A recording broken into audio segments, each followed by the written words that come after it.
What is up, guys? Fado82 coming at you with a weekly Rust update video. This one's going to be a little bit different. Facepunch has moved to a 2-week development cycle, which means we're going to see more feature-rich and content-filled updates. What you're taking a look at right now is what's currently live on the dev branch. We're taking a look at the holographic sight, which has been added in. As of right now, it's a default blueprint, and it's going to run you 60 metal fragments. That could change by next week, but it's a throwback to the days of Legacy. It is a placeholder graphic, and take note, too, that the weapons have 2 different slots to add it in. Take a listen to how it sounds when you thread the silencer in and when you throw the Holo Sight on a weapon.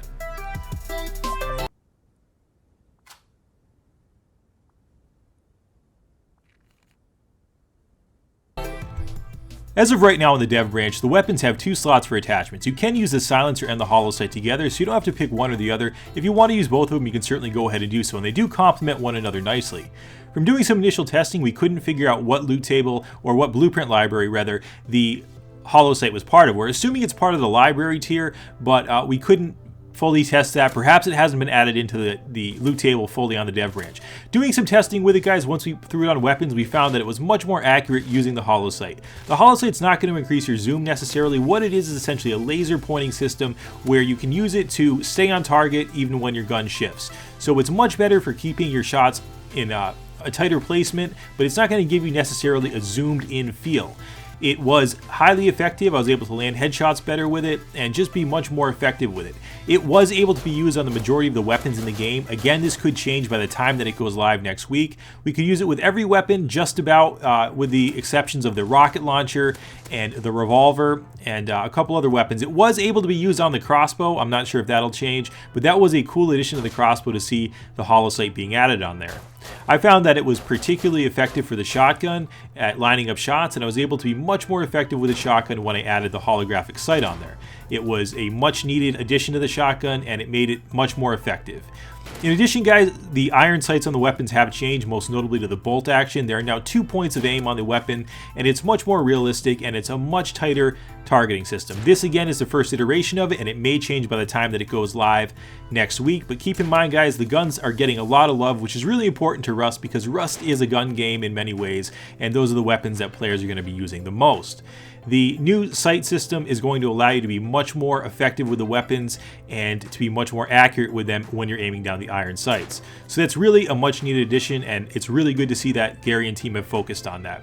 In addition, guys, there's a new damage overlay in the system, and depending on how you're hit and how it looks, it will appear different, but you're going to see blood indicating, how damaged you are, and that will fade away as you heal. So that's something that you guys want to keep in mind. It's always good to know when you're getting hit, and this is going to help you to be more aware of what's going on around you.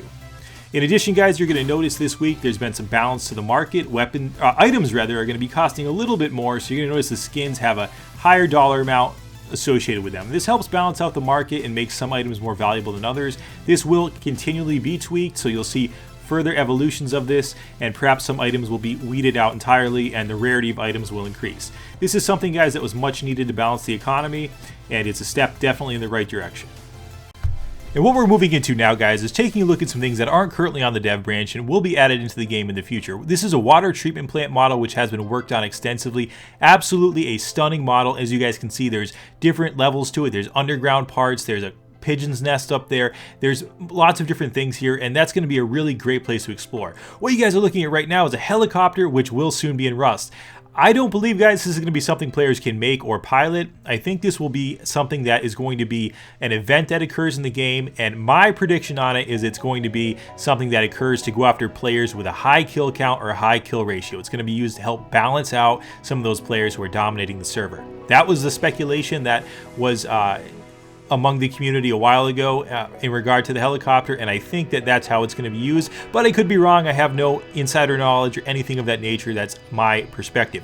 Take note that it is blowing apart the house here. The twig tier is being damaged as well as the wood tier, so that helicopter is going to be a badass piece of machinery when it comes in. Apocalypse Now meets Rust. Pretty cool shit. Alright, guys, really hope you enjoyed this week's update video and a peek at what's to come. As always, Fado82, peace.